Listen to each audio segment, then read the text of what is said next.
مصطفیٰ پیمانہ میں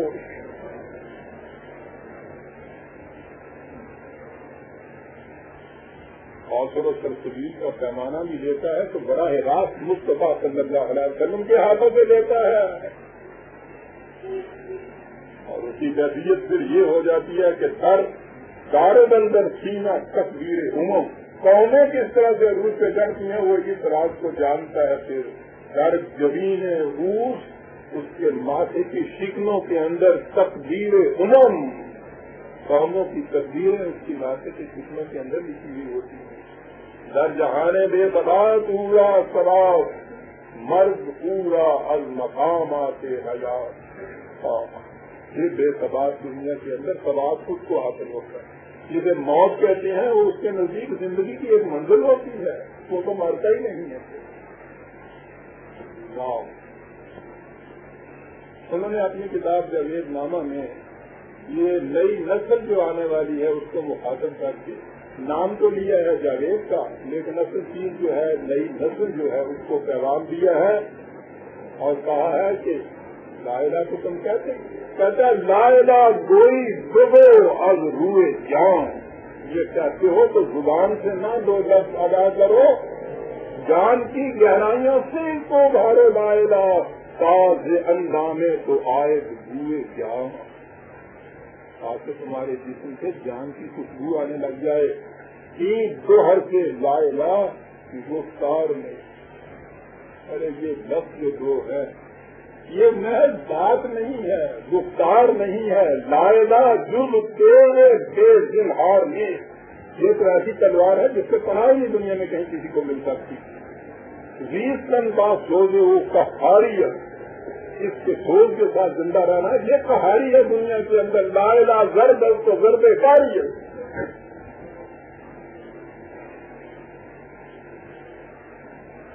آپ کی دور کی بات ہے، یاد آ گیا. یہاں کوسی دروازے کے باہر نقبری گیٹ کے باہر جلسہ تھا، اس میں آپ بھی گئے ہوئے تھے تو گلا بیٹھا رہتا تھا نامہ اقبال کا. آخری دنوں میں لوگوں نے جب بیٹھے ہوئے تھے تو تعلیم کی اور یہ اصرار کیا کہ آپ کو کوئی دو کہتے سنا دیجیے، معذرت بھی کی، لیکن لوگوں نے مجبور کیا تو اس سے یہ شعر تھے بڑی مشکل سے ادا کیے. جب انہوں نے کہا لا الہ ضربت تو ضرب کاری ہے تو رش کھا کے بےہوش ہو گئے.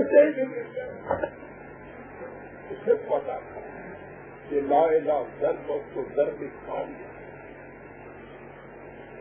یہ لا الہ کتنا بڑا انقلاب کا دارہ ہے.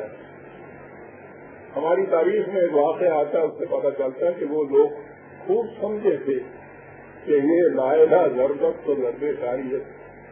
نبی اکرم صلی اللہ علیہ وسلم سے مکے کی زندگی سے جب یہ طے کیا کہ کسی دوسرے مقام کی طرف جانا چاہیے جو زیادہ سازگار ہو اس انقلاب کے لیے، تو مدینے کے انصار کا ایک وقت آیا.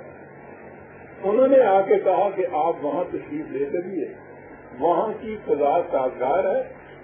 آپ نے یہ فرمایا کہ یہ تم اقرار کرتے ہو کہ آخر تک میرا ساتھ دو گے؟ انہوں نے کہا ہم ساتھ. اس زمانے کے رواج کے مطابق جسے آپ بیعت کہتے ہیں ان سے حضرت صاحب بھی بیعت ہوئی ہے. بیعت کے معنی ہوتا بیچتے نا اپنے آپ. بیعت سنا کا لفظ ہم بولتے ہیں، اس کا انداز یہ ہوتا تھا کہ آ کر ان کے طریقہ ان کے ہاں یہ ہوتا ہاتھ سے ہاتھ رکھ کے، ہمارے ہاں بھی اب ہاتھ سے ہاتھ رکھتے لا استاد ہاتھ رکھ، تو وہ آ کے ہاتھ سے ہاتھ رکھتے تھے اور اس کا اقرار کرتے تھے. ان وقت کا جو سردار تھا وہ دروازے میں تھا، یہ دیکھ رہا تھا. اس نے وہاں سے کہا کہ بھائی آ کے تم یہ بیعت تو کر رہے ہو اور کہہ رہے ہو کہ ہم اس لا الہ کے اوپر کاربند رہیں گے، تمہیں کچھ معلوم ہے کر کیا رہے ہو؟ انہوں نے کہا کیا بات؟ اس نے کہا کہ یہ عرب اور عجم کے خلاف اعلان جنگ ہے جو کر رہے ہو، سوچ سمجھ کے کرنا ہے. وہ جانتے تھے یہ لا الہ جو ہے عرب اور عجم کے خلاف اعلان جنگ ہے. اسی لیے اقبال نے یہ کہا ہے کہ بنور تو اب بنور تو بڑا فروزم نگاہ را، میں تیرے نور سے اپنی نگاہ کو زیادہ روشن کرتا ہوں کہ دینم اندرون مہر و مارا، تاکہ یہ جو معطوف کائنات ہے ان کی اندرون ہوں، اس کی تنہائیوں میں جو کچھ چھپا ہوا ہے میں اس کو دیکھوں. اور کہا کہ کیوں می گوئم مسلمانم بدرزم، جب میں کہتا ہوں کہ مسلمان ہوں کہاں پوچھتا ہوں کہ دانم مشکلات لا الہ رہا، مجھے پتا ہے لا الہ کیا نہ جو ہے یہ کتنا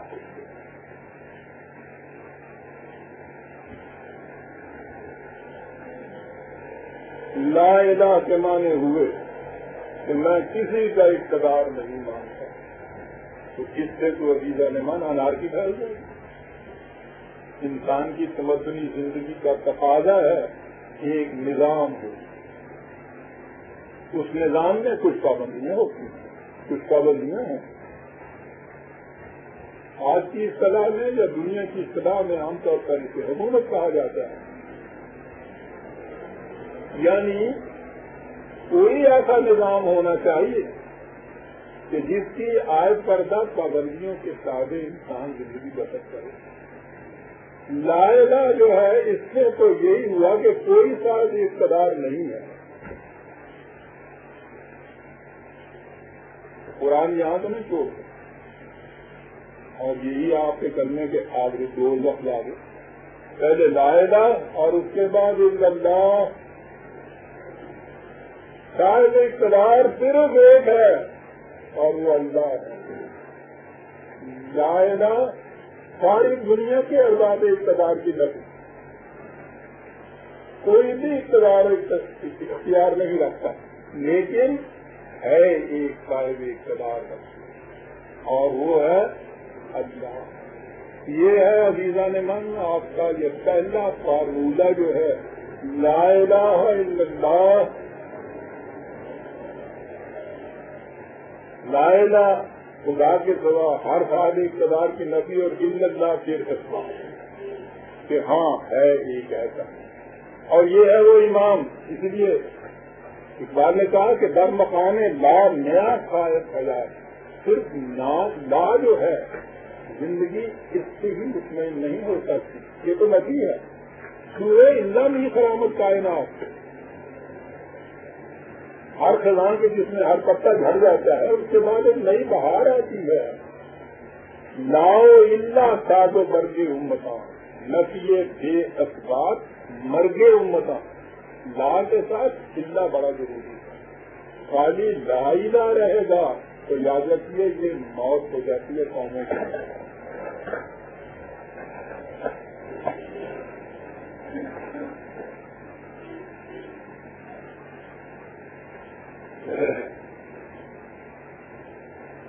لا الہ الا اللہ پر ایمان رکھنے والا اس کا اقرار کن الفاظ میں کرتا ہے، اس کے لیے پھر ایک لفظ آ گیا. جب میں وہ لفظ بولوں گا تو پھر آپ کا ذہن ادھر نہیں جائے گا کہ کیا یہ واقعی انقلاب آفرین لفظ ہے جو کہہ دیا. وہ لفظ ہے عبادت. عبادت ہے تو آپ کا ذہن چلا گیا نا. نفل پڑھ رہے ہیں، پہلے نماز پڑھ رہے ہیں، پھر اس کے بعد تراویح پڑھ رہے ہیں، پھر اس کے بعد نفل پڑھ رہے ہیں، اس کے بعد کوئی جرم وظیفے کر رہے ہیں.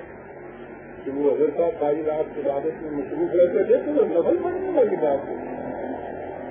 عبادت تو یہ ہوگی. قرآن کریم کہتا ہے